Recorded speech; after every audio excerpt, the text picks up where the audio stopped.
U.S. President Donald Trump's former lawyer Michael Cohen has pleaded guilty to lying to Congress in relation to the Russia inquiry.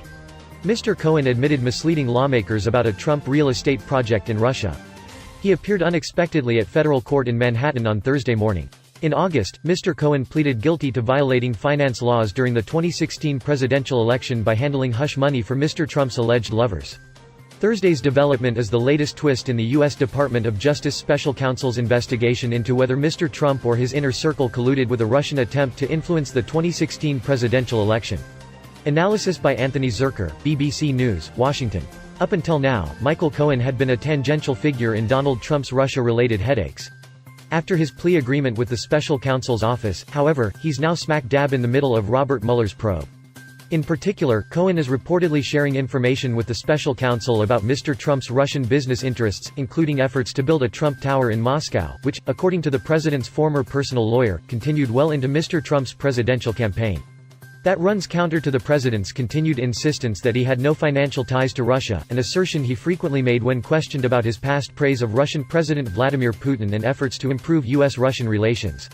If Mr. Cohen can provide evidence supporting his claims, it would be a political nightmare for the president, and, if Mr. Trump made false claims in his recent written testimony to Mr. Mueller, a legal one, as well.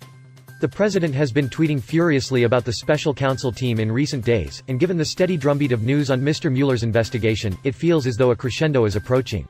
Mr. Cohen, once a staunch Trump loyalist, was interviewed in October last year behind closed doors by congressional investigators. According to U.S. media, Mr. Cohen admitted to the court having made false statements to lawmakers about the extent of his efforts to pursue a Trump Tower deal in Moscow during the 2016 presidential campaign. In his Capitol Hill testimony, sources say he had downplayed his contacts with Russian officials about the real estate project, which never resulted in any deal.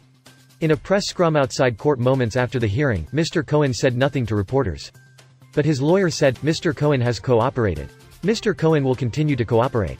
Mr. Cohen once famously vowed he would take a bullet for Mr. Trump, but speculation mounted over the pugnacious attorney's loyalties after his home and office were raided by the FBI in April this year. In August, Mr. Cohen, who had been Mr. Trump's personal lawyer for more than a decade, pleaded guilty to 8 criminal charges, including tax evasion, bank fraud and campaign finance violation.